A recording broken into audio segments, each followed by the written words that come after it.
여러분 안녕하세요. 파란TV의 정예재입니다.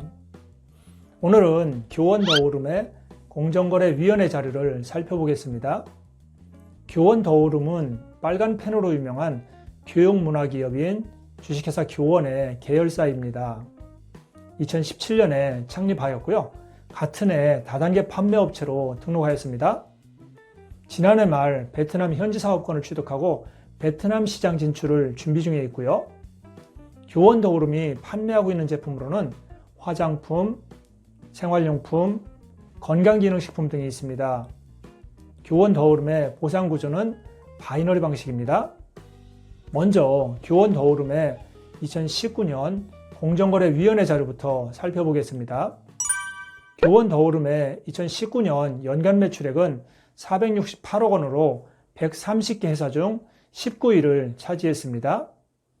등록된 사업자 수는 97,400명이고요. 총 매출액을 등록된 사업자로 나눠보니 1인당 연간 매출액은 약 48만 원입니다. 등록된 사업자 가운데 2019년 한 해 동안 수당을 조금이라도 받은 사업자는 8,500명으로 등록 사업자의 8.72%가 수당을 받았습니다. 그리고 교원더오름에서 상위 1%에 해당하는 사업자들의 평균 연봉은 9,241만 원입니다. 상위 1%에 들어가려면 연봉으로 최소 2,900만 원 정도 받아야 하고요. 전체 수당 가운데 상위 1% 사업자들에게 지급된 수당의 비율은 48.02%로 수당의 상위 편중률이 높지 않은 편입니다. 그리고 상위 1에서 6%에 속하는 사업자들의 평균 연봉은 1,010만 원이고요. 상위 6% 사업자들이 받아간 수당의 비율은 전체의 74.53%로 나타나네요. 한편 교원더오름에서 2019년에 연봉으로 1억 원 이상을 받은 사업자는 총 17명입니다. 이제 교원더오름의 2017년부터 2019년도까지 공정거래위원회 자료를 비교해 볼게요.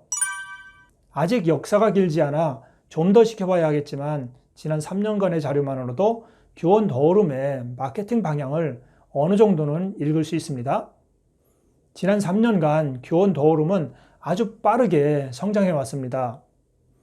총 매출로 보면 매년 300% 정도의 성장을 해왔으니까요. 매출이 성장하는 만큼 등록 사업자의 숫자도 늘어나고 있는 것으로 볼 때 정상적인 성장으로 보여집니다.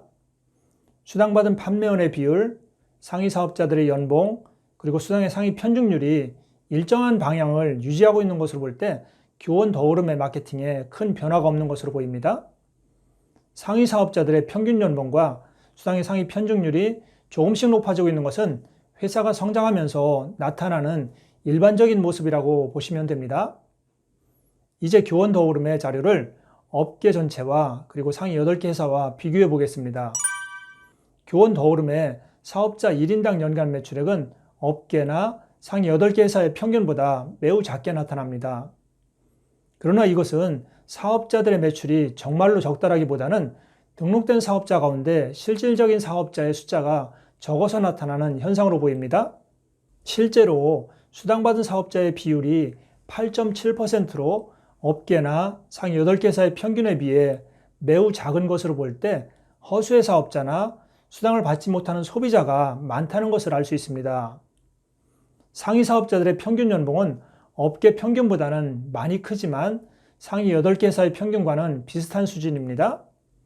사업자 1인당 평균 매출액이 크게 작은데도 사업자들의 평균 수당이 높은 것은 수당받은 사업자의 비율이 낮기 때문이며 실질적 사업자들의 매출이 작지 않다는 것을 의미합니다.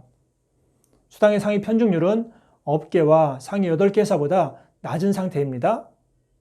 수당이 타 회사에 비해 공평하게 분배되고 있음을 알 수 있습니다. 이제 교원더오름의 공정거래위원회 자료를 종합해 볼게요. 교원더오름은 창립 이후 빠른 성장을 보이고 있습니다. 공정거래위원회 자료에 나타난 데이터들은 현재까지 양호한 상태를 나타내고 있고요. 사업자들의 평균 매출액으로 보아 사업자들의 부담도 적당하다고 할 수 있습니다. 상위 사업자들의 연봉이나 수당의 상위 편중률도 공정성과 합리성 면에서 좋은 편으로 보입니다. 공정거래위원회 자료에 나타난 2번의 과태료 처분은 회사 운영 과정에서 나타날 수 있는 경미한 법규 위반에 따른 것으로 중요한 문제는 아닙니다. 신생기업들에게서 쉽게 볼 수 있는 업무착오라고 보시면 됩니다. 교원더오름은 그룹 차원에서 큰 관심을 받으며 출발한 회사로 알고 있습니다. 같은 시기에 출발한 다른 경쟁사가 고전을 면치 못하고 있는 것에 비하면 아주 성공적으로 뿌리를 내리며 성장하고 있는 것으로 보입니다. 교원더오름이 안정적인 마케팅과 우수한 제품력으로 앞으로도 계속 성장해 가기를 기대해 봅니다. 이제 다음 시간에는 굿모닝 월드의 공정거래위원회 자료를 분석해 드리겠습니다. 다음 시간에 뵐게요. 오늘도 파란합시다.